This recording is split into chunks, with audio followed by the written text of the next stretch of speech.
interview. So we're rooting for you, Sir Glenn. Again, so before we start, let's bow down our heads and let's pray.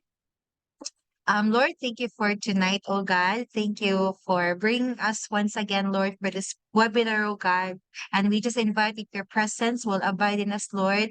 Thank you, Lord, that um uh for the expectations of everybody, Lord, will be met, Lord, and how to become a CFO.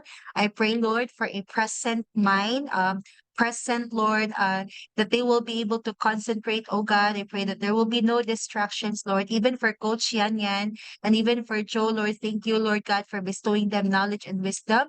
And we just lift up to you this webinar, Lord, in your name, Jesus. Amen. Amen. All right. So I will pass on the floor to Coach Yan Yan for the rest of the night. Take it away, Coach. Yes, good evening, accounting peoples and bedrock team. So I'm seeing familiar faces, of course, accounting people's elite and bedrock team. So actually I sent my slide to Joe, but I have some revisions, just last minute revision. But can we still wait for 5 more minutes to people to come in so we can maximize, because it's 55 slides. So I hope I can give value and mapanindigan ko tong how to become a CFO. So we'll give you a idea why we come up with this webinar. So it's all your requests. If you remember, we create a poll session last week or 2 weeks. So most requested is how to become a CFO. So is it okay to wait for 5 more minutes or 3 more minutes to, because they're asking for a code. So there's a lot of people asking how can they get in. Is it okay? Okay. Coach, I also sent you the code already. You can use Yes. it. Thank you. Yes.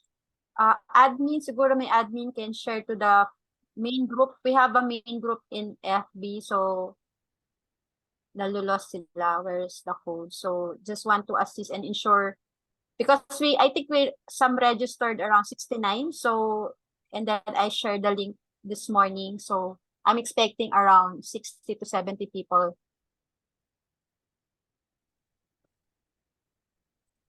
Okay. If anyone po, pwedeng pa-share link sa mga ating kasamahan sa group, sa main group, for those asking, so we could start. Okay. Bedrock team is here. I'm looking for Luz. Maybe Luz, yeah. So they're still coming in.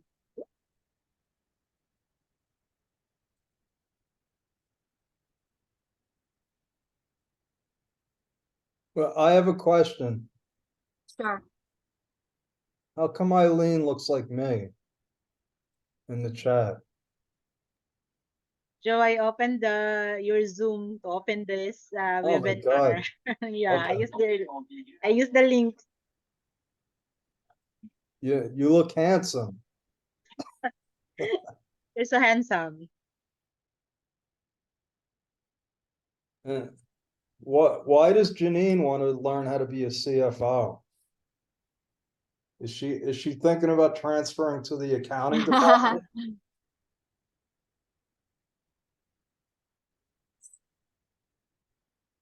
People still coming in.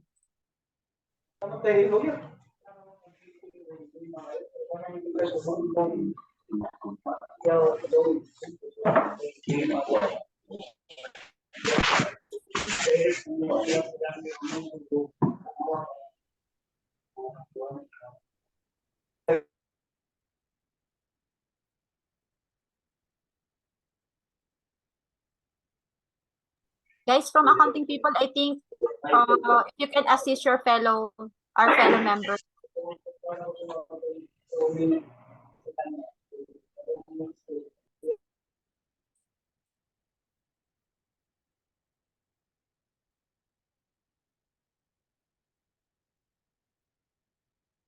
Last 2 minutes and we could start.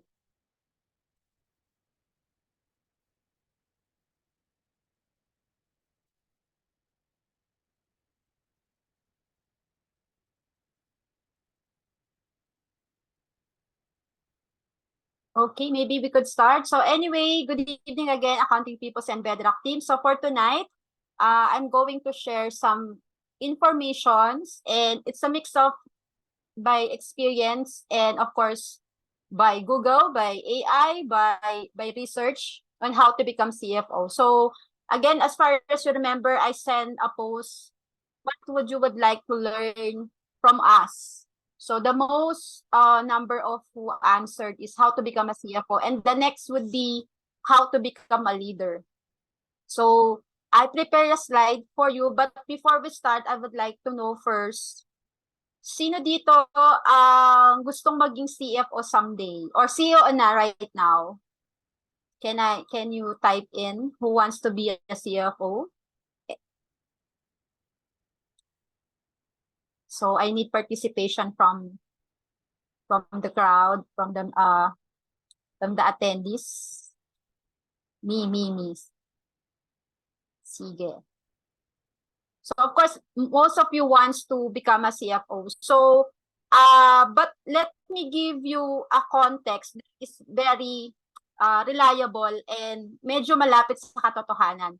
Not all of us or accounting graduate can be a CFO.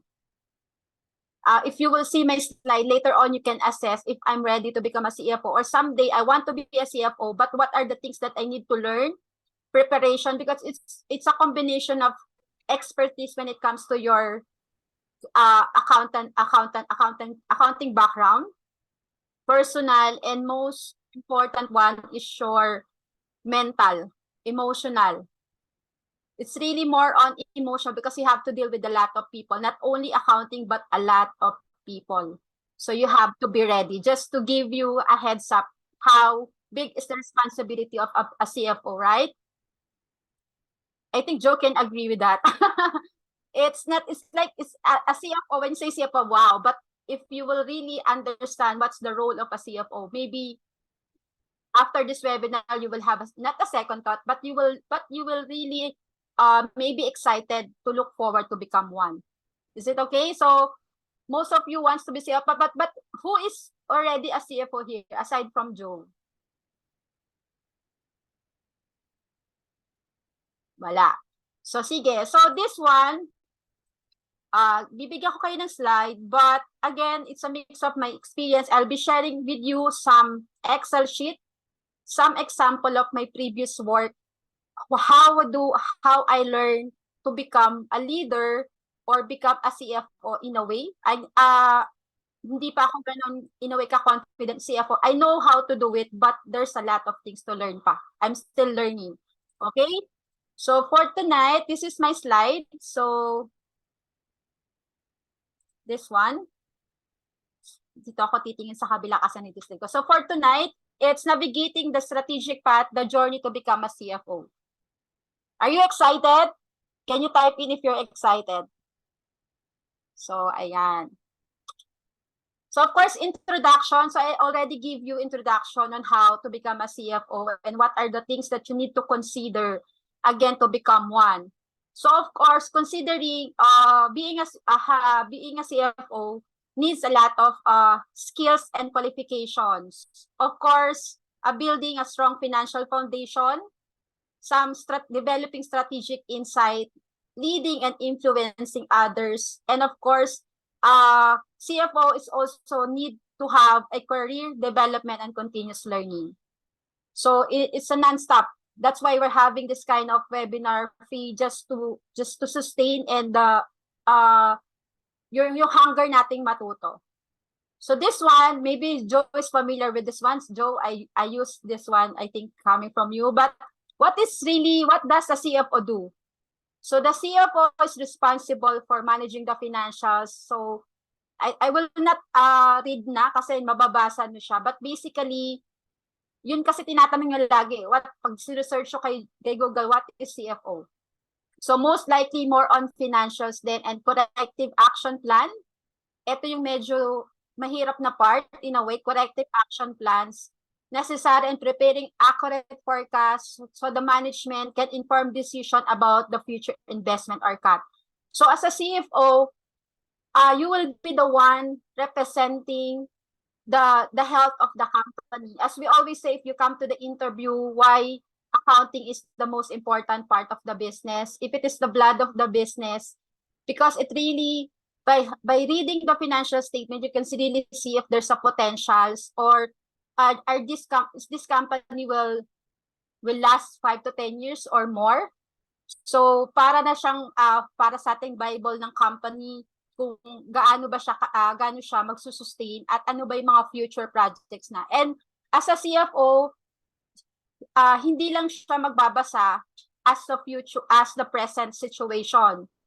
Ang CFO would be ang vision niya mas malalim, mas marami siyang i-consider, not only the present situation. All right?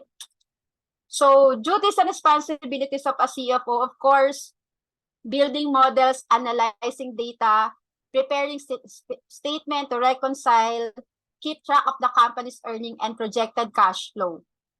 But this one again, hindi dyan kasi ulit natatapos. As we go along, sa mga susunod na slide, marami kayong bibit-biting mga character or traits as a CFO. This is just a general responsibilities, but mamaya mas malalaman nyo pa deeper ano ba talaga ang kailangan gawin ng isang CFO. And then ito ang pinaka-importante, what makes a good CFO? So a successful CFO must see risks and opportunities behind financial data, which is yun yung na-mention ko, hindi lang siya through FS, financial analysis, ang dami niyang i-consider, current situation, future situation. And then of course, itong pinaka-importante, yung sinasabi ko na dapat you have a leadership skills and communication with team members, not only with the members, but to the management and to the external factor. For example, like the banks, the lawyer, the external auditor, other government agency like, BIR, SSS, PhilHealth, and many more, creditors. So those people, kailangan ko siyang makausap, makakommunicate. So, kaya importante itong communication skills and leadership, itong dalawang to, bukod sa knowledge natin sa finances. Kasi most of you, yun nga, mamaya ikukwento natin how is yung ladder, how to become a CFO. Because wala naman atang position na pag-apply mo, or hindi ko alam, it would comes with the age, or maybe Joe will share later, it will become with the age or experience. Hindi siya agad pagka-graduate mo, you become a CFO. So there's a ladder, and for sure, sabi nga doon, makikitaan ka ng leadership skills. So most of the company, if you will notice, sometimes your corporate post a job hiring of CFO. But sometimes they get CFO coming from the internal team. Maybe they see someone who has a potential to become a manager and eventually become a CFO. So mas cost saving yun and mas less na ang training kasi coming na siya sa loob. Pero paano nangyayaring dapat sa loob ka kumuha instead of sa labas? Ano ang benefits nun? Siguro later on we can discuss, right Joe? What's the benefit of getting internal CFO or hiring or promoting a manager to CFO rather than getting CFO outside? So maybe that's a good discussion later on. Okay? So who does the CFO work with? So CFO, again, ang kaharap mo dito may-ari, COO, different officials in behalf of the organization. Iba't ibang tao ang kausap mo dito. So if you're a type of a person, yun nga yung lagi natin sinasabi, if takot ka makipag-usap sa may-ari, sa kahit sino, maybe we will work on how you will really communicate with them. It really needs to develop your communication skill because it takes guts to talk with the management, right? Especially the owner. Sino ditong afraid makipag-usap kapag andyan na ang boss, nanginginig na pag nandyan na si boss? Who among you, if every time they hear the voice of their boss, is afraid na? Andyan na si boss. Sino dito yon? Yung nag-iiba na yung mood kapag nandyan na si boss, diba? So, pero dapat, pag leader ka, CFO ka, hindi ka dapat matatakot sa kanila. The more, you should be more proactive and communicate with them. Kasi yun ang kailangan nila. That's why, that's your position, to be the voice of other department. Okay. Clear ba tayo doon sa duties, ano si CFO? And then we will deep dive on what are the characteristics that you need to develop as a CFO. The roadmap to CFO charting strategic, I put it courses, professional growth and success. So again, ito yon. What is the most important quality or attribute for a successful CFO? So maybe nasabi ko yung iba doon, maybe can you still answer kung ano yung qualities na dapat meron ng CFO? Can you give at least 3? Just to see if you understand what's the quality and you need to develop when you become a CFO. Can you type in while waiting? Strategic, communication, reliable, leadership, communication. Okay. So I'm asking para alam niyo kung ano yung need yung develop at may sink in sa inyo ano ba talaga siya. Okay? So dito, again, medyo marami-rami to. Essential skills and qualifications of become a CFO. So, thanks, Joe, for answering. So, essential. So, financial expertise and knowledge. So, medyo magbababad tayo ng konti dito. So, we're all accountant, right? Sino dito ang non-accountant? Let's classify our group aside from some of Bedrock team. Let's classify non-accountant. Accountant is the one graduated of BS Accountancy and of course CPA. We classify siya sa tatlo para ma-dissect namin sino dito yung sa crowd. Can you type 1, 2, 3? 1 non-accountant, 2 accountant, and 3 CPA. Just to get the crowd. Kasi if marami ang 1, meaning they really need to learn the basic and principle of accounting. So, if marami ang 2, I expect most of you understand the basic and foundation of accounting. But, sad truth, in the Philippines, not all of us are given the opportunity to work in a corporate accounting. Meaning, even they're already 30, 40 years old, they just serve only one department. Am I right? I think I asked that to the group. Most of them just only accounts payable. Most of them receivable. Just some tasks, audit. They didn't naikutan yung buong cycle. APAR, Treasury, General Ledger, and to read financial statement. Tama po ba? Kaya kahit tumagal na tayo, feeling natin we're still lacking of knowledge because we're not given a chance to become a manager, or to become a leader. Again, my question would be, sino na dito ang manager and supervisor? Huwag kayong mahiya. Or kung hindi man kayo yon, it's okay. Kasi ang question nyo lang, I'm already 40 pero staff pa din ako, miss yan. Accounting assistant pa din ako, miss yan.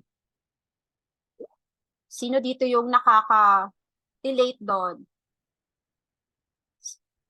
So maybe those person who's mga 21 to 30 years old, maybe I can give you some tips on how ma-prepare kayo to become a supervisor or manager someday. So it just happened that I already lucky enough that I given opportunity to become a supervisor, not by choice, but by no option, no choice at all. I work in Japanese company and we have a one staff and then ako assistant lang that time. Pero pinag-switch kami. Ginawa akong supervisor and the Japanese tested me if I can handle the accounting department. So again, if there's opportunity that you are being trained or given tasks, grab it. Because that will be your training and checking if you're responsible, you can handle the situation. You will not say, I will give up. Hindi ka pwede mag-give up. Kailangan mo ma-prove sa kanya na hindi, kaya ko yan, aaralin ko yan. So sometimes, meron tayong limiting beliefs na pag binibigyan tayong trabaho, ay hindi ko naman trabaho yan. No. Take it as a challenge that tinitrain ka someday maging supervisor ka. So that's what happens. So sinasabi ko to again, financial expertise kasi from bookkeeper in online world, so ang laging position is bookkeeper, which is data entry, categorization, bank reconciliation, and eventually, as a bookkeeper, you're only not given also to read financial statement, which is the task of an accountant, and eventually again become a tax preparer. So that's your ladderized learning or path. Dapat masunod-sunod mo yung position na yon. Okay? So maraming number 2. So mostly alam mo na kung ano yung financial. So ang anong susunod ni Sian? So dapat ma-develop sa yung leadership and management abilities mo. And of course, the communication, interpersonal, and strategic analytical thinking. Nakaka-follow po ba? Can you follow so far? So, okay. So, this one medyo, it's nariread lang, self-explanatory, but again, gusto kong mapakita sa inyo yung financial expertise knowledge. That meaning, even me, even Joe, still learning, those manager need to really mag-aral pa kasi madami siyang financial expertise. Right? So, financial expertise, pag CFO ka, you have to understand the market. Medyo malalim, foreign exchange, stocks, or bonds. Kasi ito yung mga external factor na hindi mo makokontrol. Am I right? Stocks, bonds will differ every now and then, every year. So, you really have to check the market itself, the exchange rate or whatever, stock, bonds, banks, insurance, whatever. So, and then investment management, of course, ito medyo malalim din, in portfolio management and asset allocation. Because as a CFO, again, ang goal as a CFO is long-term. So you need to properly allocate assets of the company. Again, not only yung bumili ng sasakyan, bumili ng anything, building. So I make sure the CFO will maximize those assets sooner or later. Okay, then financial analysis, fundamental analysis later on I have sample and technical analysis. For example, dose ratio, inventory turnover, AR turnover. So those things kailangan maaral ng CFO din. Oh, naiintindihan niyo to. Medyo again malalim. Corporate finance. So dito sa corporate finance, ito yung sinasabi kong medyo kaya nating maturo agad. Kasi this is available in the group and even in Joe's 13-week course, matatouch the corporate finance, capital budgeting, financial modeling, the normal way of financial statement. And then, of course, this is the most important, the risk management. So, you have to be parang paranoid in a way that all of the aspect of each department of the company, you have to protect. And hindi mo siya sinasabing yung sobrang paranoid, baka malugi, baka sobrang investment, sobrang luwag natin. So marami kong i-consider dito. And then, eto personal finance, medyo madali-dali din to, budgeting and retirement planning. And then when it comes to 7, economics, regulatory, of course, the number 8 is the most important because it boils down to the tax compliance and other government agency. And then the financial instrument. So maybe some of those things that I mentioned is more on medyo big company na. Hindi pang SMEs. Mostly this is a big company, multi-billionaire company. But then again, I want you to understand what are the things that you need to learn pa if you want to become one. But we can, again, the available is the corporate and the personal finance. Medyo madali itong ituro. And then the regulatory for the BIR and IRS. Okay? And of course, eto na tayo. This one is, yesterday, di ba, na-discuss natin kahapon yung different, nagkaroon tayo ng webinar about ourselves. So this one is also, I think maybe Joe again can share later on, how do you develop leaders? But I do believe leaders came from obedient. My mentor told me you have to obey first and follow the leader. Don't complain. When the leader told you just do this, do this. Don't say I don't like that. I'm mad. Because again, that's the first character of a leader. You have to obey first. So of course, leadership abilities, of course, visionary. Again, communicate and compelling vision for the future. So I'm reading the books of Larry. That's why there's a vision. Every time you have a company you're in, you always check the vision and mission if it is aligned with your core values.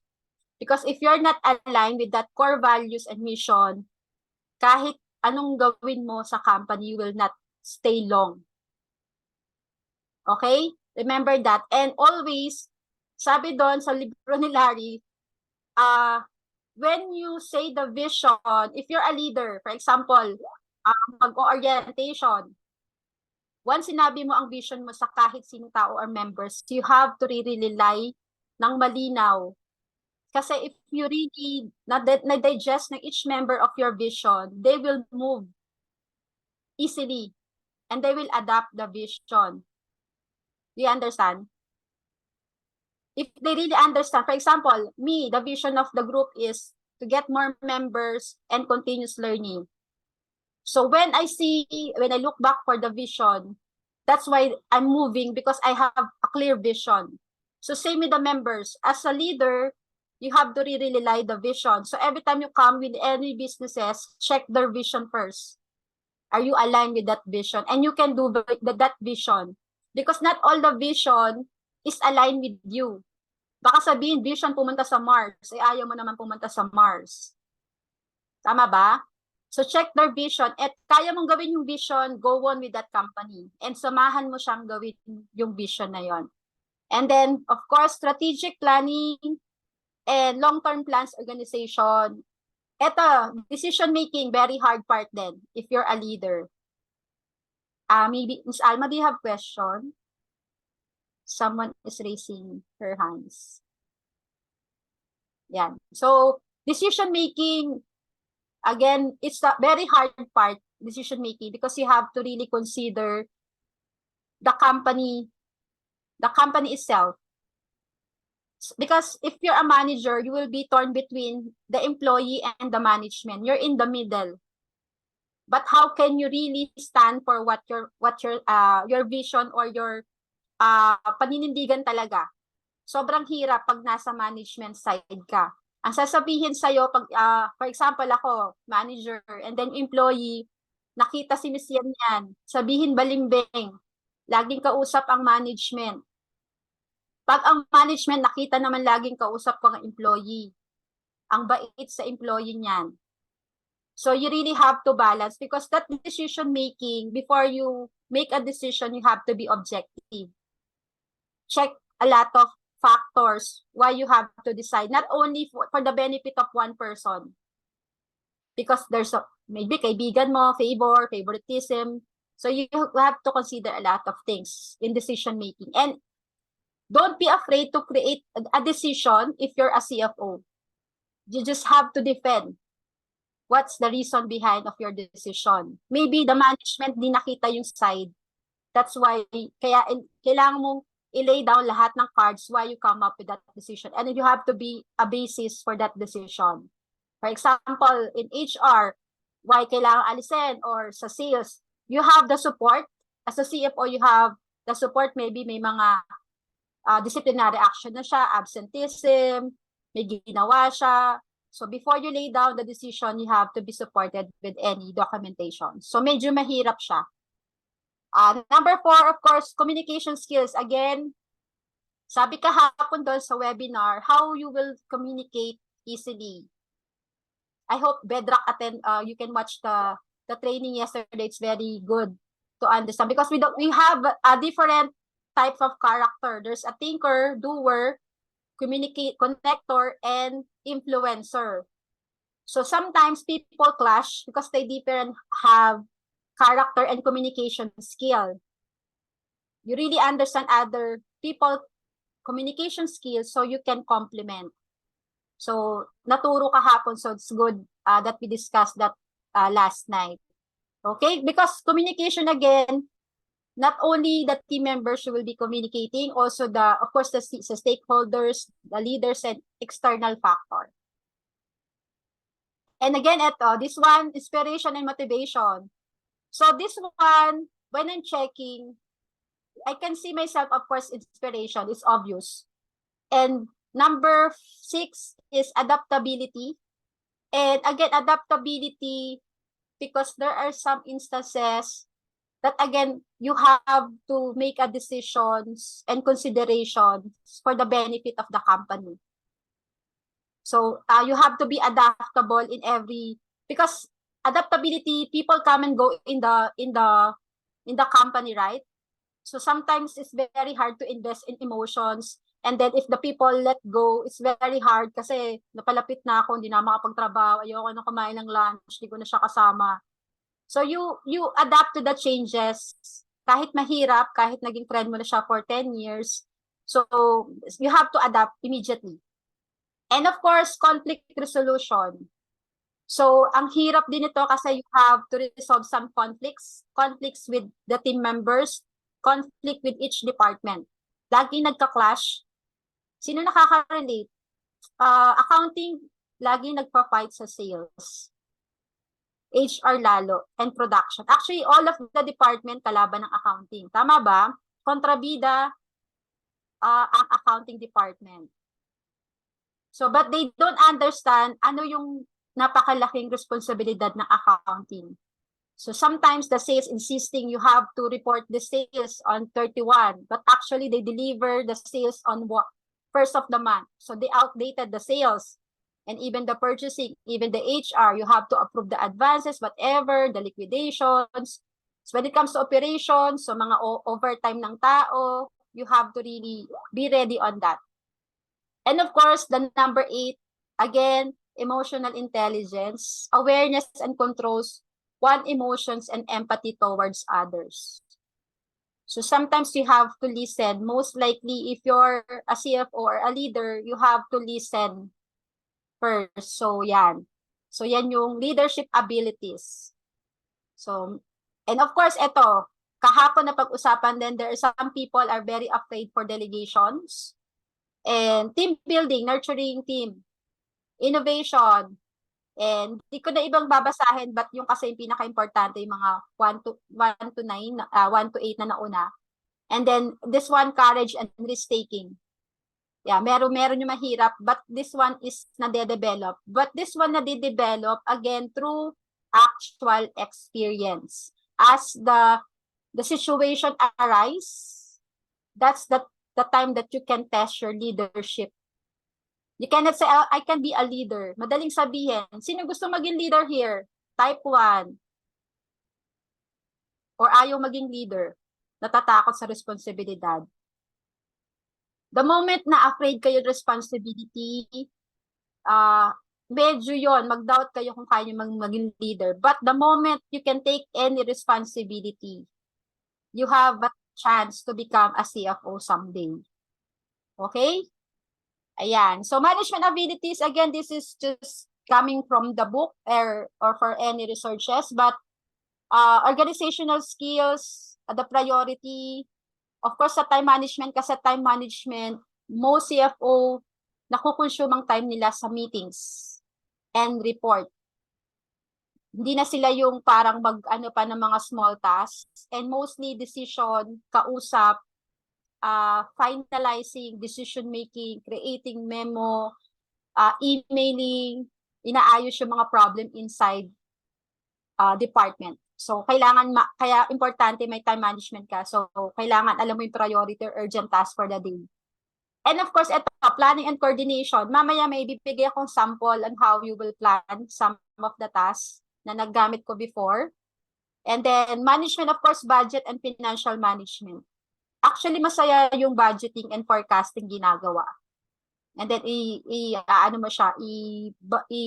mo siya sa actuals. And dun yung mas mararamdaman yung pagiging manager nyo if ginagawa nyo na itong budgeting and forecast. Kasi lahat doon tatamaan ng departamento. Ihingin mo lahat ng inputs ng each department. Nakaka-follow pa ba so far? Baka ma-board kayo kasi puro slide, but later on, I'll give you some example and questions afterwards. So, binibigay ko lang yung mga dapat yung malaman, ano ba talaga yung responsibilidad. Of course, ayan, problem solving, performance evaluation, analytical thinking. So, marami-raming kailangang i-develop. Yan. Ayan, ulit, ayan, communication. Lagi na i-emphasize yung communication with the team. Kasi yan yung pinaka-trabaho ng isang leader. Talagang communication talaga. Kas feedback and coaching. And eto na-realize ko, if you're a leader or a manager, iba kasi ang boss sa leader. Tama? Ang boss is mag-uutos lang siya. And then pag natapos yung task, hahanapin yung result. Tapos pag hindi nakuha yung result, magagalit. That's the boss. The good leader should be, you will be the one coaching your team member what to do. Ensure na if you put an instruction, malinaw sa kanya ano yung inutos mo. At kung hindi naiintindihan, iparamdam mo sa kanya na if you have any question, let me know so I can assist you. That's the difference of a boss and a leader. Kino-coach niya, tiniteach niya yung tao niya. Because the moment na naturuan niya yung tao niya, hindi na matatakot siya mag-open up. And natutunan ko to sa corporate, when you have a small problem, kahit hindi pa siya dumarating, I'm the one, nire-report ko agad sa management. Kasi, yun nga sabi nila, kung kailan malaki na, tsaka mo sasabihin yung sunog, di ba? Hindi mo na siya mapatay. So, magmumukhang, nagiging kontrabida rin ako noon kasi feeling nila, sinabi ko na agad. Meaning, when I say sinabi, is just heads up that the problem might arise. Just be aware. Magkaiba yung nagsusumbong lang na chu-chu-chu mo lang, imamarites mo yung kasama. No. Pero ang usapan dapat within the head. Huwag kang didiretso dun sa taong kausap mo. For example, you have staff or may tao sa baba. You have to call the attention of the manager and then siya magsabi sa tao. Huwag kang didiretsa kasi mawawala yung chain of command. Yan. Okay? Unless ang kausap mo na is the top management. Ako, diretso ako sa management. Araw-araw, morning pa lang. Diretso na. Yun yung tips ko sa inyo. If you will become a manager, every morning report, at least 30 minutes just to set the day. That this is the recap of what happened yesterday and what will happen today. Ano yung mga tasks mong gagawin. So, simple lang yan, pero at least na-heads up mo na yung management. Okay? Ayan, leadership management often involve combination of these skills, successful leader, develop their abilities, meet the evolving needs of their teams and organizations. So, yan. So, may questions, Renz? Hi, good evening everyone. Good evening, Coach. Actually, okay lang ba? It's okay to ask questions. Yes po. First, my questions you mentioned about financial markets. With regards to the stocks, are we dealing with a company's industry which engage in stocks? Actually, yun nga. Kasi if this is from masyadong malalaking company na nagdi-deal sa stock. For example, mga Aboitiz, Ayala, San Miguel. Big companies. That's why yung iba doon hindi applicable pa sa atin. It depends on the industries. Pero if you're given a chance to become a CFO na big company, you have to consider those stocks. Kasi titingnan mo yung mga sa balance sheet. Ano pa ba yung ini-invest? Yan, ini-invest ng company for the future. Okay? So, kasi this is what happened to my actual experience. Ma-share ko lang. On manufacturing company, what happened is they already 10 years to 15 years. But what happened is the people on the company doesn't have a retirement plan. So if the company planned that ahead, if they already planned that ahead, pag dumating yung time na gustong mag-retire ng mga nasa separation pay, kasi matatanda na sila, ang hirap na humugot ng available cash right then and then. So dapat, as a CFO, if you're a possible CFO or aiming one, you have, lalo na pag startup company, you have to be more aggressive on providing suggestion. Okay. Kasi, yun. Maybe we can include that in our budget yearly for the retirement. Yes, actually, ina-accrue siya. May mga accrual, may tawag doon. Sino nakakatana, may accrual, may tawag doon. May word silang ginagawa doon. Ina-accrue yung mga services. Yung retirement services, para yeah. mapapasama na siya sa monthly expenses. Kahit hindi pa siya nangyayari, ina-add na siya para ma-consider lahat ng cost, ma-cover up. Yan. Okay. Yan, mga provision. Okay. My second question, you mentioned about management abilities, right? As a Yes. CFO.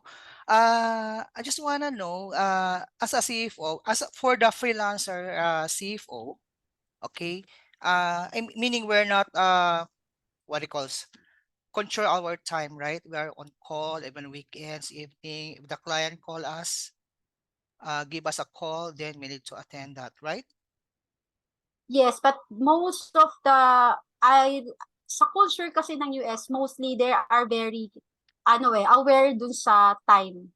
They respect the time. If it is Friday, Saturday, may times na hindi naman sila nang babother ng empleyado. Okay, got it. So maybe sa Pilipinas pag ganon, pero may mga times, may culture sa ibang bansa na they respect the weekends and your time.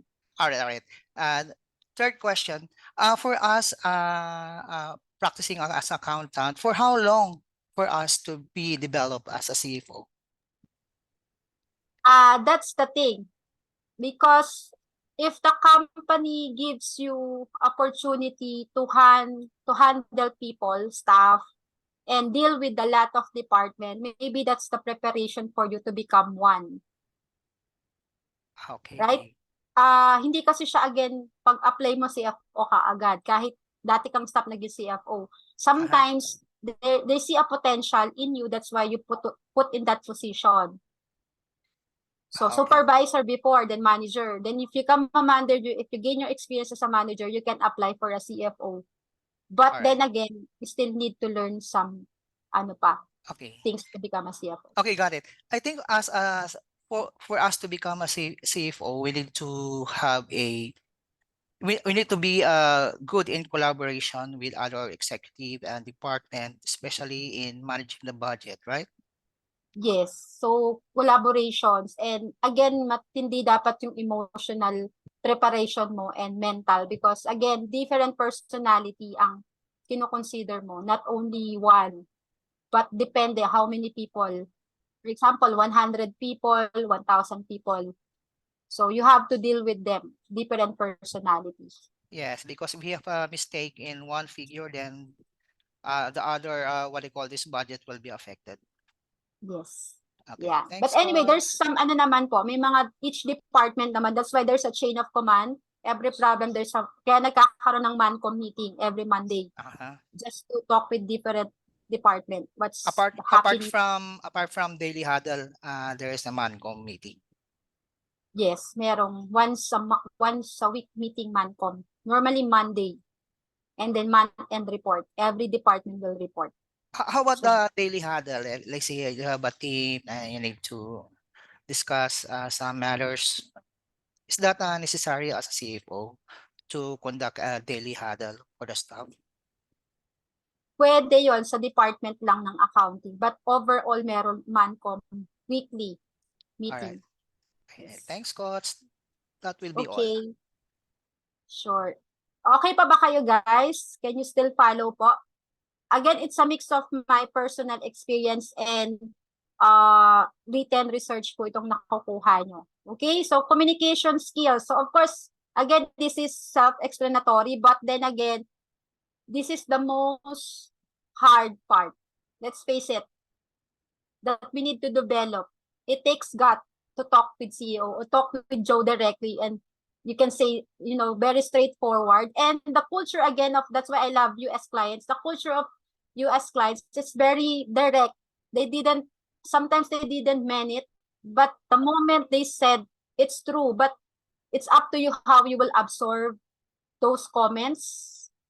If they're mad, they're mad. But later on, they will, magsasubside yung galit. Even Australia, same. The EU clients is also straightforward and chill.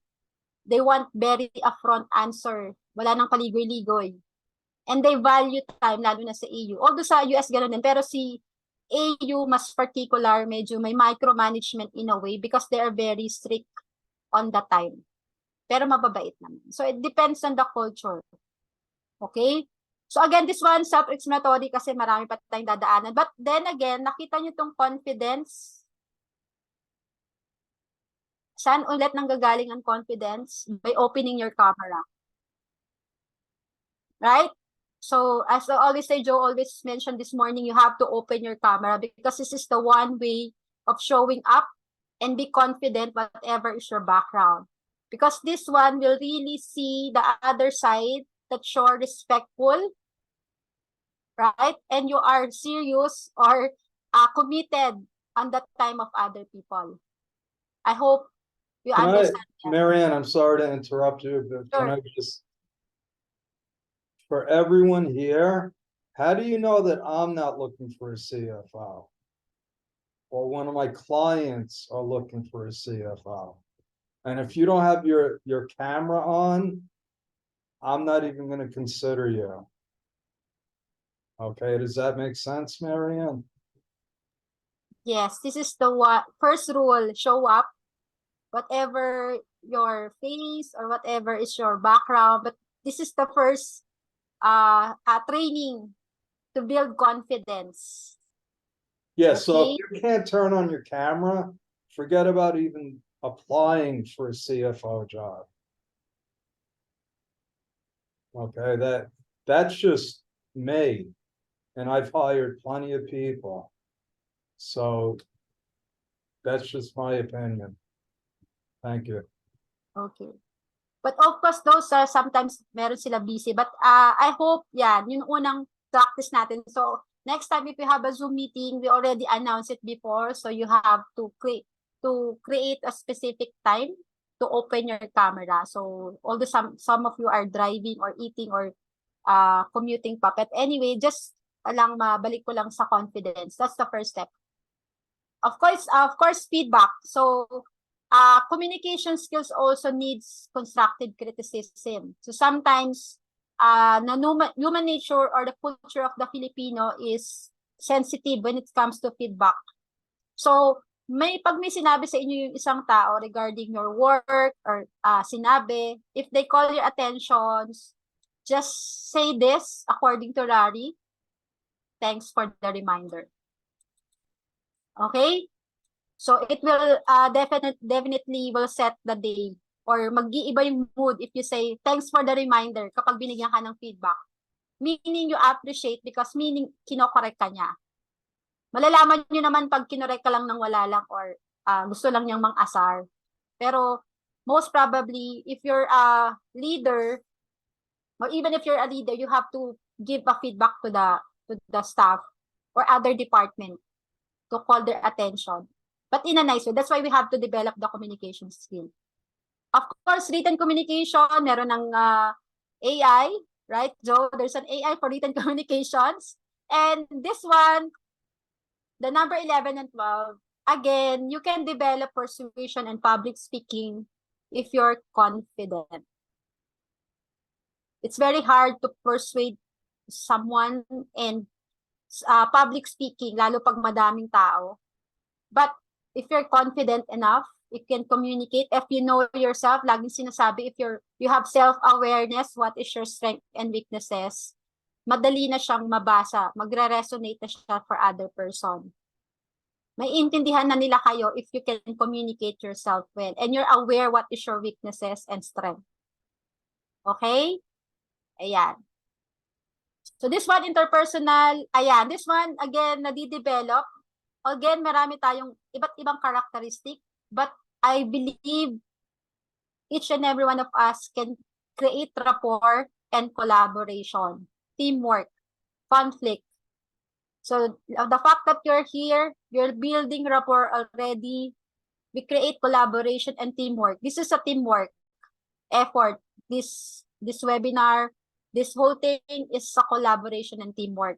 So meaning you already have a character of a good CFO if you know how to help other people as well. Clear ba tayo dyan? So yan yung mga trait, yung mga committed, nag-show up. That's the leader and CFO. That's the first step. Okay? And yung laging gutom sa kaalaman, yan yung mga leaders. Okay, mali na ako. Nawala na ako. Ayan, so balik tayo.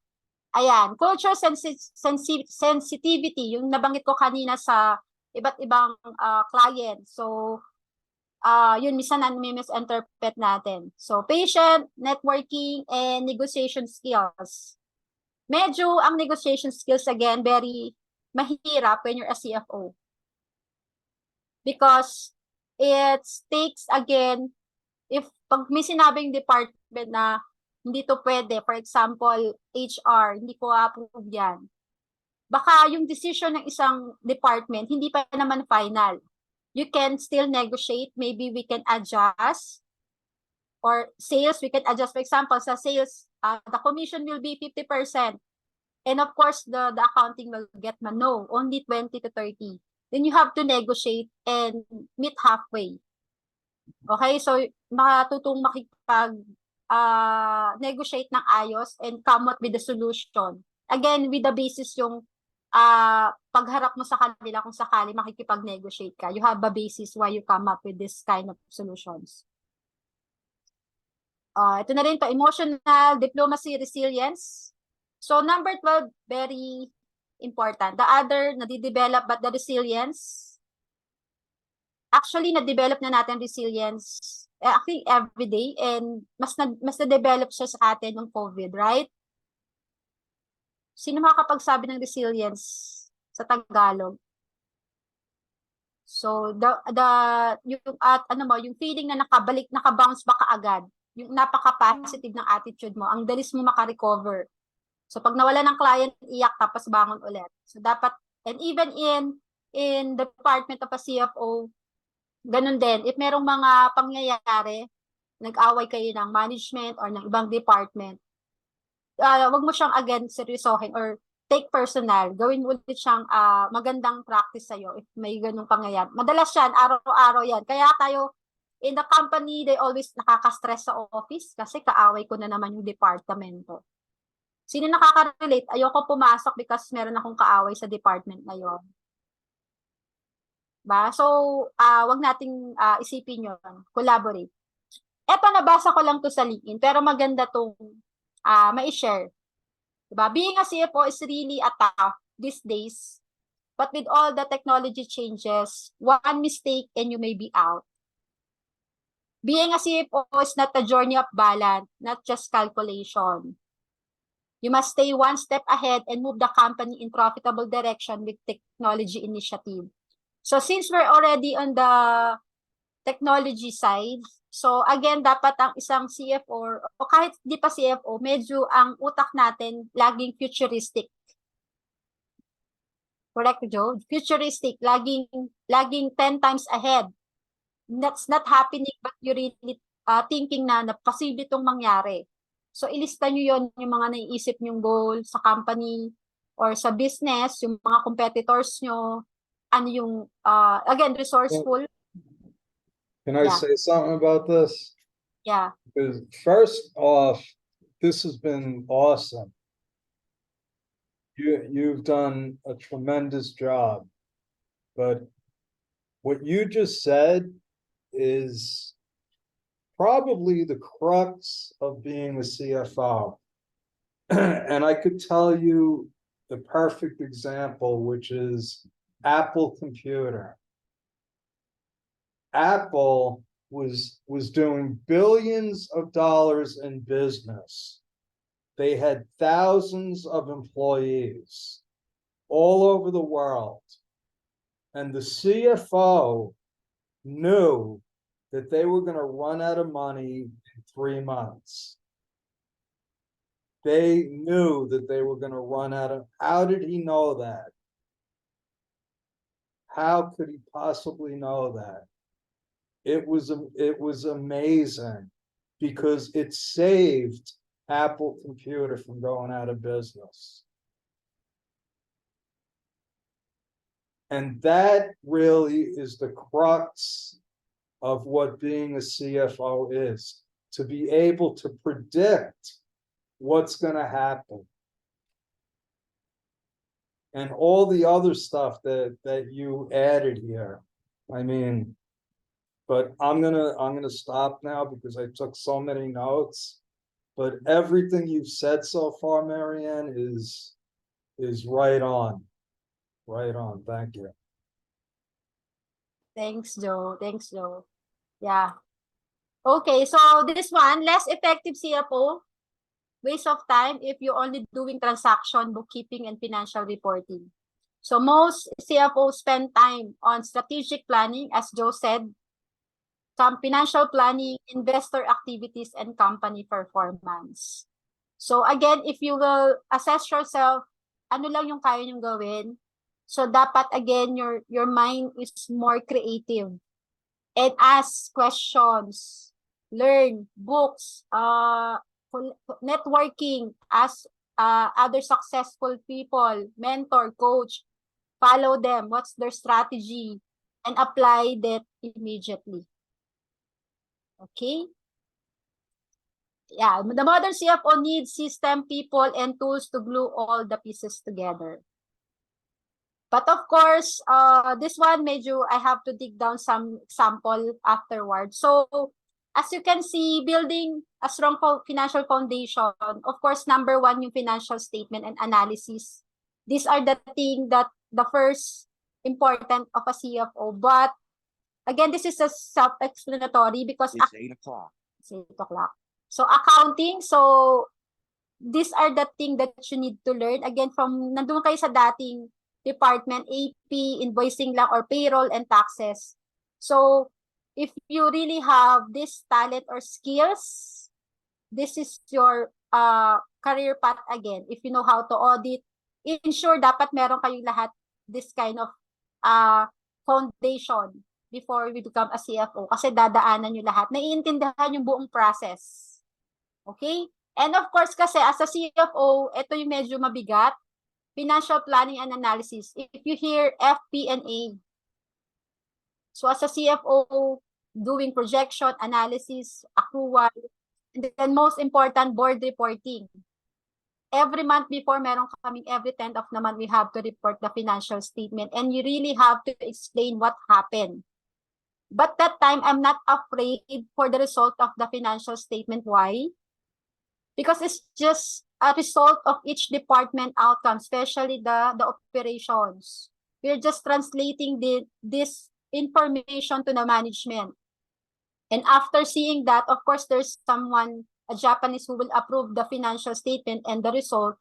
We have to lay down to the top management. But after that, of course, the CEO will listen what's the strategy next month. If the budget nag-over kayo sa budget versus the actual, what happened?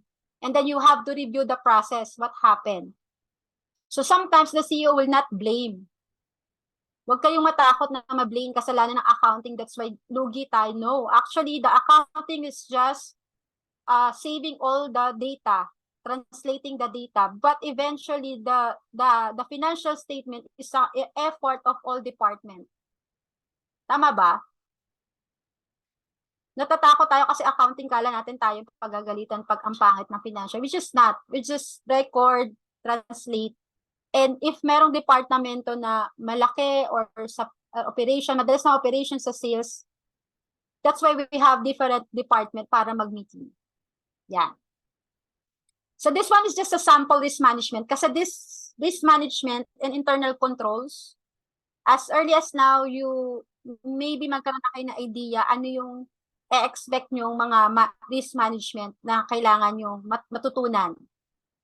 Okay? So for example, as a CFO, you have this developed standard documentation process.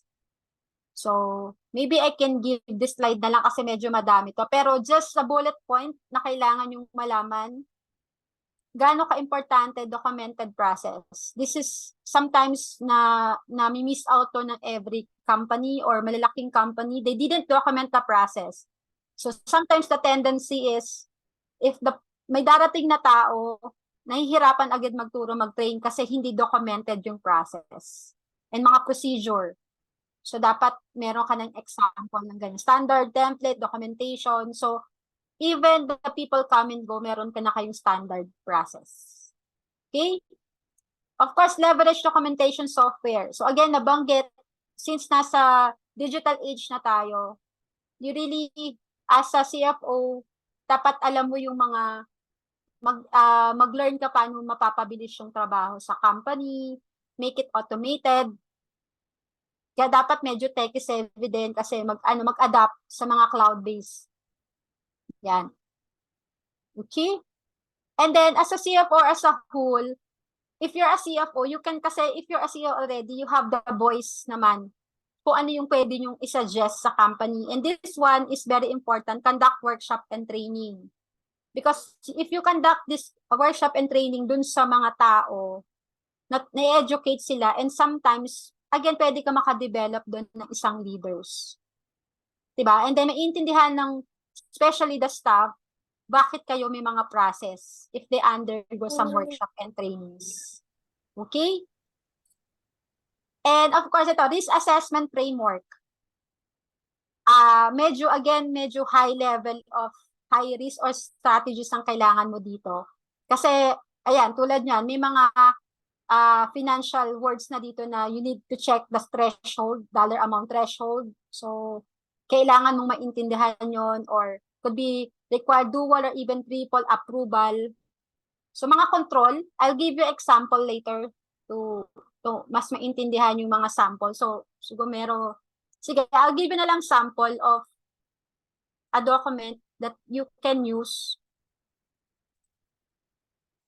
ng mga sa mga risk management din. So, sino dito again nasa accounting department? Do you have accounting policies and procedures in place? Actually, every department dapat meron. Bukod sa HR, dapat, di ba, tinatanong yung handbook. So, sa corporation, sa isang departamento, dapat may accounting policies din. Kasi ito yung parang Bible, ito yung ipapabasa mo sa staff mo once they na-orient sila, onboarding. So, first day, sometimes, basahin mo lang to, naiintindihan mo ba yung process. So, from the petty cash, from the cash advance, from the AP, this process flow na to para, again, align kayo dun sa goals nyo and iwas yung mga error. Kasi meron kayong sinusunod na mga policy and procedure. Ito, complete ito coming from ginawa namin sa manufacturing company. So, naka-standardize na siya. So, sometimes kapag may nakita kayong mga loop, mga gray area or problem, makikita nyo na agad. Kasi meron na kayong sinusundan na policy. And kapag nag-decide kayo, madali kasi meron kayong titingnan. Yan. So, hanggang dito yan. So, hindi ko alam kung na-share ko na to sa group. Yan. So, madami pa. Ayan, yung isang example ng isang risk management natin na pwedeng makuha. Okay? Nag-aan. So, nako. Ayan. So, again, ito, yung example ko kanina, ito, nauna na. Meron kayong dapat mga controls, primary controls, the trigger based on certain situation. So, kasama yon. Kaya minsan maaalala nyo, bukod sa accounting manager, meron pang controller, meron pang CFO.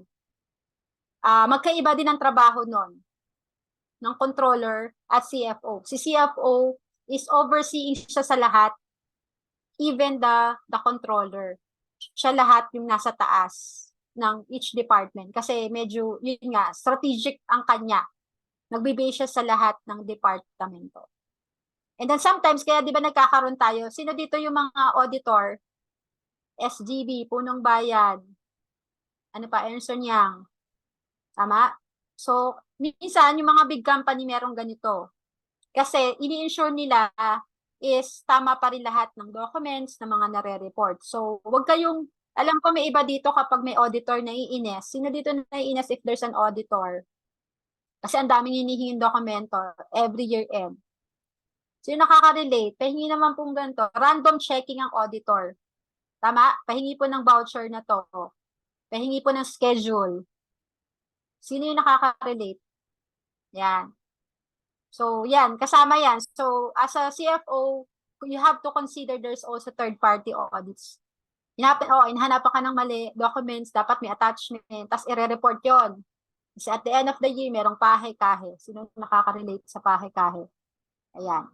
So this one is just again self-explanatory kasi may papakita akong sample ng mga pwede nyo magamit na mga tasks.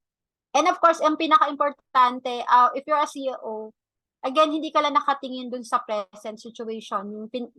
Kasi baka this year okay yung finances, pero baka hindi mo nakita yung 5 years ago na trend. Baka last year, lugmok na lugmok sila 5 years ago, the financial statement is loss, and then ngayon lang nakabawi. Hindi magandang sign yun. So, dapat you have to be objective again. Maybe, or magandang sign na naka-recover, pero dapat masustain niya yung income niya for this year. Pero kung last year, puro losses, you have to really check again the history. What's the reason behind? Hindi ka dapat maging happy dun sa mga nakikita mong numbers. So, dapat there's a historical basis para makapag-decide ka ano yung mga naging factors why losses and how can you avoid those losses again. So those things. And then of course this one, stakeholder interview and workshop. So as a CFO, again, importante pa rin ito yung communicate, where kayo magkaroon ng time with management kapag usap. Not only usap, but talagang all out when it comes to company and insight para mas matulungan nyo ulit yung company mag-grow. And then of course, ito last one, nasa last na siguro ako.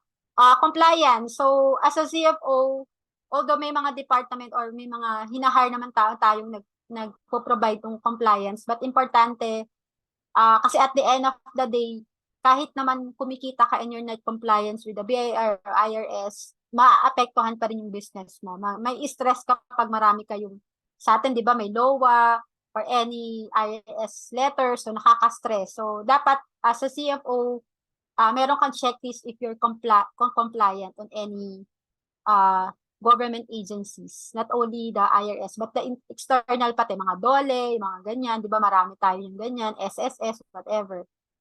Ayan. And then, of course, clear organization. So, as a CFO, of course, inuuna yan, clear organizational charts and guidelines para hindi nagkakalituhan ng tasks. Yan. Ito, kasama niya segregation of duties. I will not explain more because it's self-explanatory. Yan. Of course, ito, importante rin sa CFO, you create feedback sa team. Kaya later on, I'll give, di ba naalala nyo sa accounting people, nanghihingi kami ng feedback form. Maybe after this webinar, manghihingi rin ako ng feedback form. Why?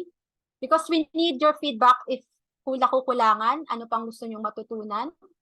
Your, talagang manglapastangan kayo dun sa feedback form. Di ba? Meron sino dito nakakaranas ng feedback form sa accounting people. So we need feedback for our improvement din. Not only to maging magandang sinabi, but also yung bad review din para ma-improve tayo. Okay. May konting quiz lang ako dito, alam ko. Dapat hindi na siya nag-move.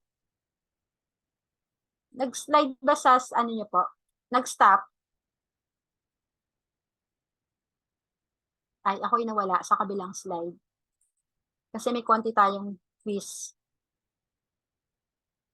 Nag-share na po. Ito pala.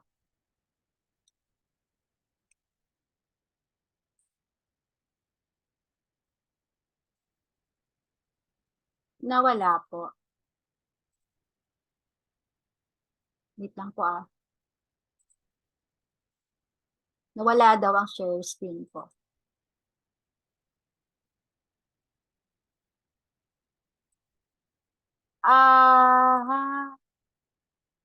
Ayan na.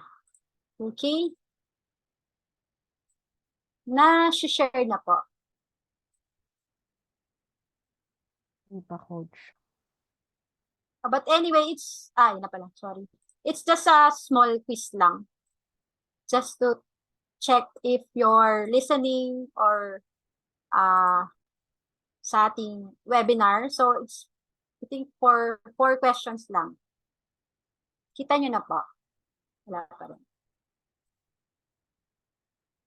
Hold on. Ayan. So, small quiz lang. What is the skill required to become a CFO? There's a grade. Okay, answer.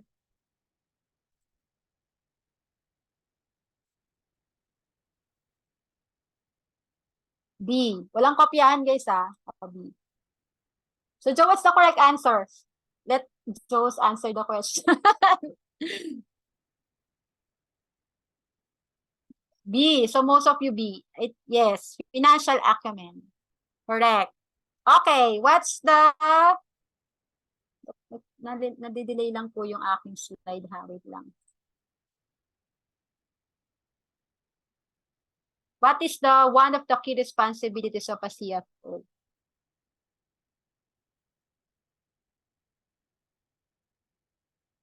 Wow. Walang nangungodi ko. Iba sumagot lang D. Nakita yung sagot D rin. Okay, letter D.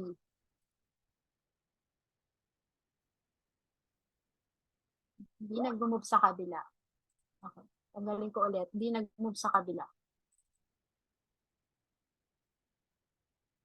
I-stop siya. Yan.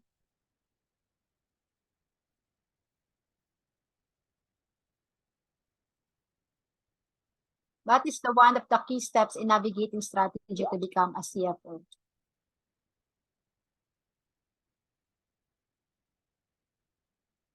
Parang iba-iba na sagot dito. Joe, what's your answer? Let's wait for Joe's answer. Maybe it's correct. C. Okay. I think last one.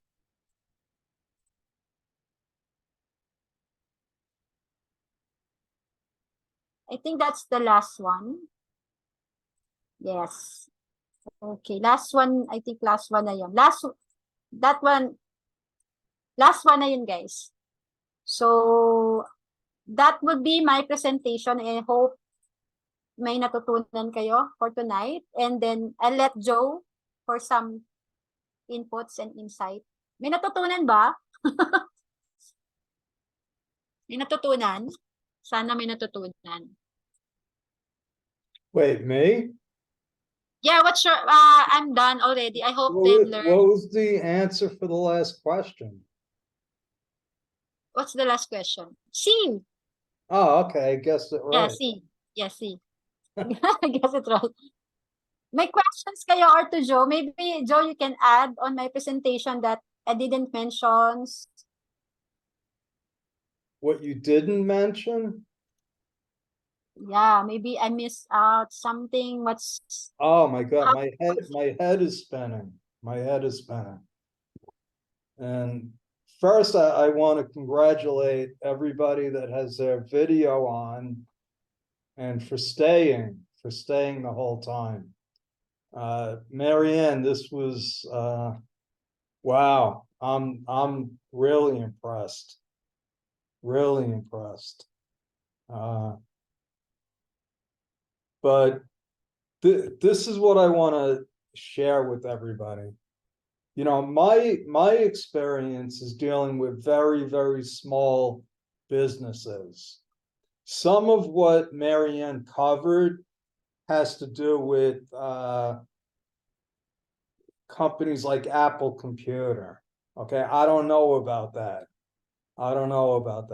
But what I could tell you for sure is that every single company, no matter how big or small, has a CFO. They all have a CFO. If it's a single owner business, that person is the CFO, which is kind of scary. Okay, it's kind of scary, and probably the reason why most businesses fail, because they don't have all of the stuff that Marianne covered here. I think the most important thing that a CFO has to have is the ability to manage cash flow. If a company has less money coming in than money going out, they're going to go out of business. So that's the first thing a CFO has to be capable of. When I use that example of Apple Computer, that saved that company because the CFO knew they were gonna run out of money in 3 months. Not 2 months, not 4 months, in 3 months. Okay, so that is probably, in my opinion, the most important thing. Now, Marianne also talked about things like emotional intelligence. Yeah, if you're beyond the one person business, you got to manage other people. And if you can't do that, you're not going to be a good CFO. You got to look beyond the numbers. Okay, and I think Marianne covered this. You can't just be a bookkeeper. You can't be a data entry clerk. You got to be able to take a bird's eye view of what's going on. And I think that covers it, Marianne, that I could cover. I mean, you did a great job. Thank you. Communications, relationships, all of that is important. But to me, the most important thing is if you can't predict cash flow, you're done. You're done. All right. Thank you. I'm so proud of you. Thank you. First time, I don't know kung napanindigan ko. Actually, natatakot ako i-discuss ito. Kasi, I told them, Joe, this is the first time I did it. It's very hard to discuss this position. Hindi ko alam kung kaya ko panindigan. But I hope that I give value based on my experience. Because again, a leader is not something given. It's not binibigay. It's by trust ng company if you see a potential. It's a big responsibility. But the moment you took, Can I just add one other thing? In our business in Bedrock, almost all of our clients are single owner businesses. We, by default, become their CFO. Okay, so as their accountant, it's our job to be the CFO. Okay, and the majority of businesses in the United States are single owner entities. So you all have the opportunity to be a CFO, believe it or not. You can all be a CFO. It doesn't have to be Apple Computer. It could be a candy store. But the way I look at it, the way I approach our business is we are the CFO. Okay, so you can all be, you should all be CFOs. Thank you. all right. Thank you so much. And if we could have some time to answer the feedback form para naman maulit. So gusto niyo ba magkaroon ng course regarding how to become a CFO? It will all depends because you're the boss. We're just listening on your requests. Do you think? Because actually this morning somebody asked me how to become a CFO if there's a course. But only one person have the guts to tell me if they will conduct. But the best to become based on experience.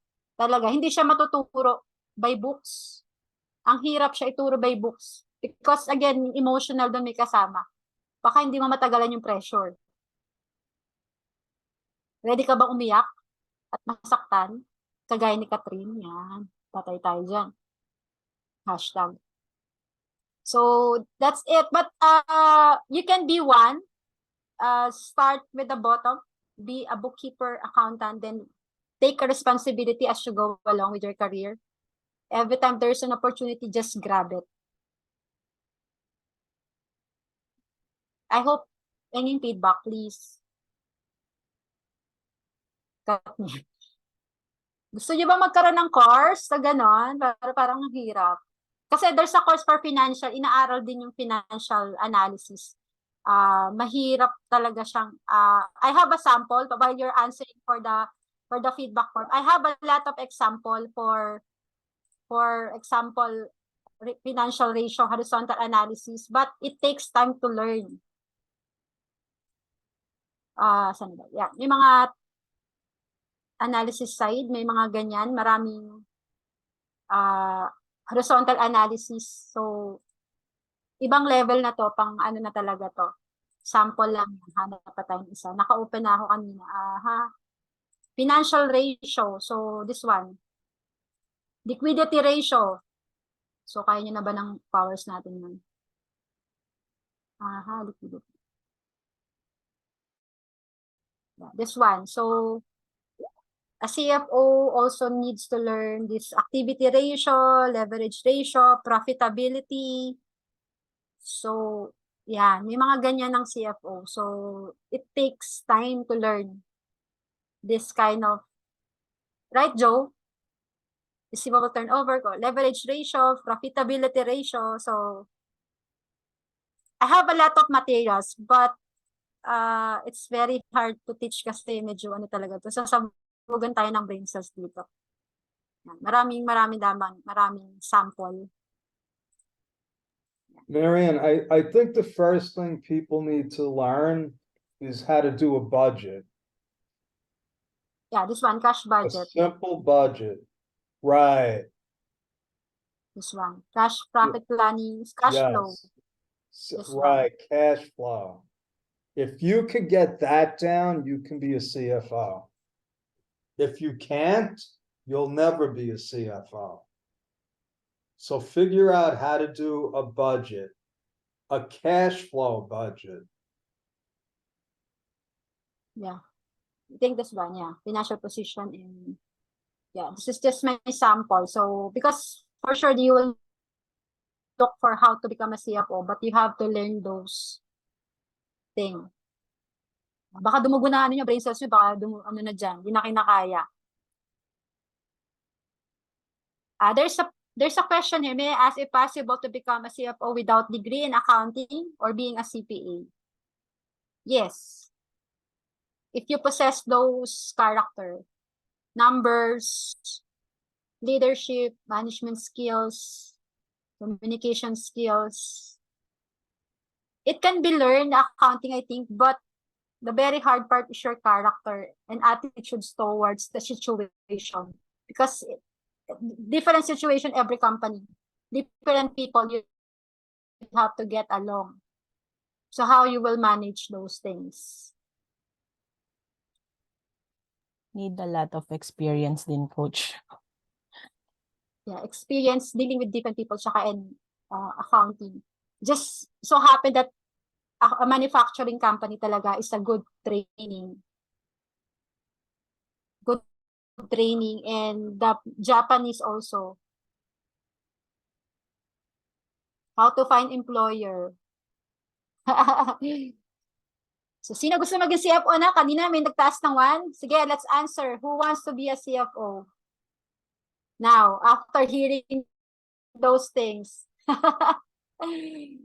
Parang nawala. They back out na sila, Joe. They're afraid. So I see some of our. I hope you can answer the feedback. I'm seeing. I see some of our Bedrock people here, Bedrock Grace team. and Rona, and I hope that they Yeah. took all this Kat in. is here. I Sana hope, may natutunan ng Bedrock. yeah, Even Belle and Janine. yeah, Even Catherine, accountant. they're all CFOs, whether they know it or not. Okay, So, okay. I will not leave until I get some responses. I want feedback. Next session, what will be how to become a leader ba? Anong gusto nyong session? Dun sa option na binigay natin. How to build accounting firm, leaders, and what else? Referral and networking. I think 4 questions. Thank you so much. This morning we have a webinar regarding tax, diba? 8 a.m. and then this evening, same people are here. So I hope mag-stay connected lang kayo. Just stay put lang kayo dyan.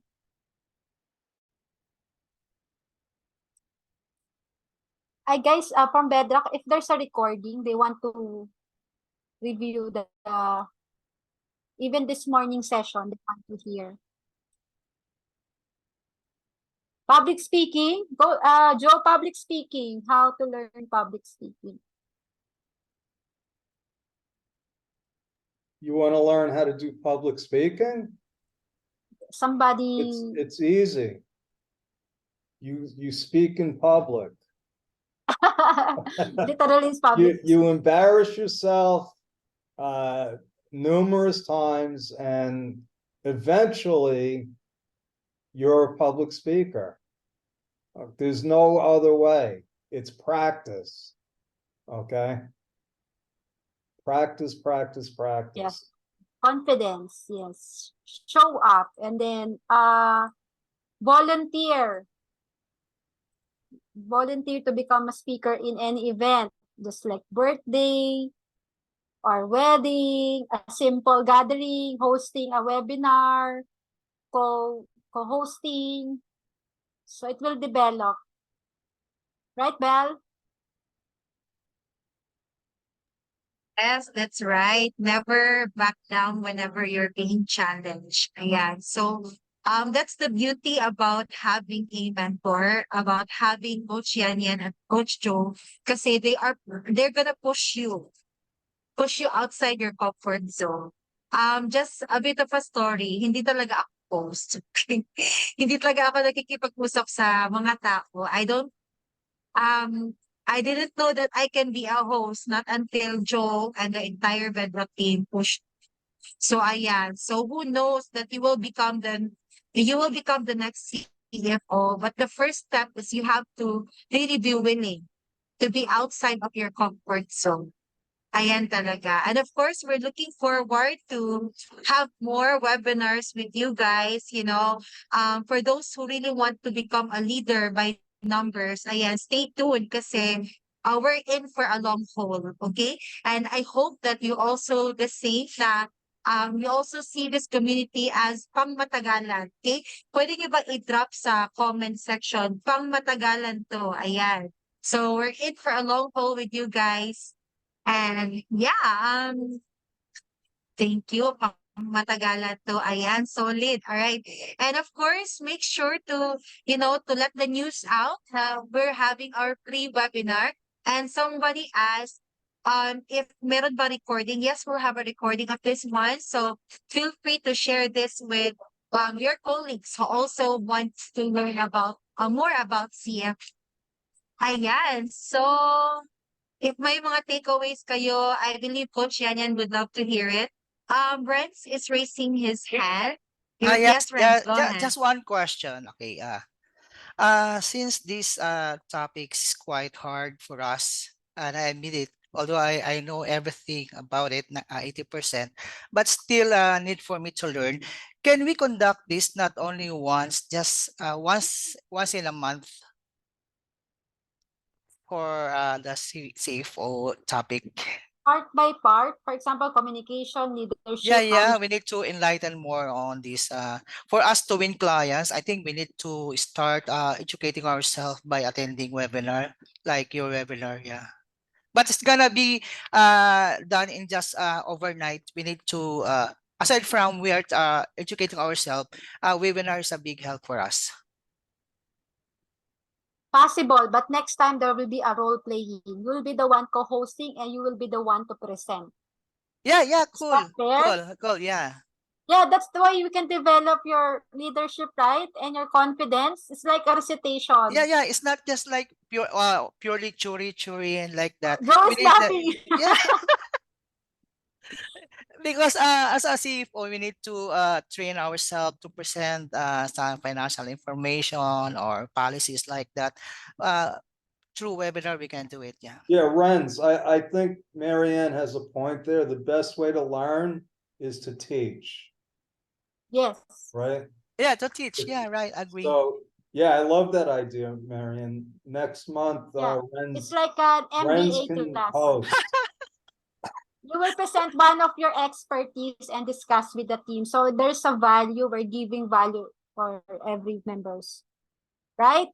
Yeah, Gusto nyo because every time I check on the requirements, those who are hiring CFO, it's very tough, the requirements, too many requirements that we need to adapt before we can win the job. Yeah. I think that's good. We'll try there's a presenter because you will be, mabovolunteer kayong gumawa ng slide. Whether you like it or not, you have to create PowerPoint and research. So that's the training. You have to be resourceful. Yeah, agree. Yeah. Wait, Agree? you have another volunteer here, Marianne. Oh, Alice. next. Mary Alice. Mary Alice. See, there's Yeah. already line up. So just choose one of your topic that would you love to discuss. So we will love to hear your presentations. Sounds good, guys? So that's a good training. Yay! Okay. And then eventually you will become CFO and the owner na ng inyong accounting firm. Gusto nyo ba yun? Ganong path? Anong tawag natin doon? Lead by numbers? Yeah, lead by numbers. Okay. Thank you so much, Bedrock and accounting peoples. Yung iba nakakunot ng noo. Hindi ko alam kung happy ba sila. Masakit pa rin yung hiwalayang Katrin, di ba? Hindi pa rin ako makamove on. Yes, coach. Di pa ako makamove on. Oo, panay-panay labas sa newsfeed ni Katrin. May bago na siya. Pinag-usapan talaga dito. Sige, sa ibang GC natin pag-usapan. Thank you so much, Joe and Bedrock team. So, okay lang bago kayo umalis, feedback na lang. I need more, at least 30. I have 14 responses already and then you can leave. Para ano na po nyo sa akin. Balato nyo na sa akin yung feedback form para alam namin kung nakukulangan kayo or ano pang next nating free webinar. Meron dito, galit na galit sa akin. Oh, char. Yeah. Galit na galit siya. Dito niya na binuhos yung galit niya. Oh. Ramdam na ram ko yung galit niya dito sa feedback. Oh, meron daw nahirapan daw. I think CFO is very hard. Mahirap. Mahirap. Lalo pag big companies, sobrang hirap.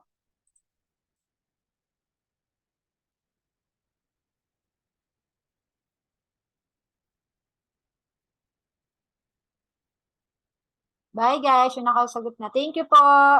Thanks, Belle and Janine, for making this happen.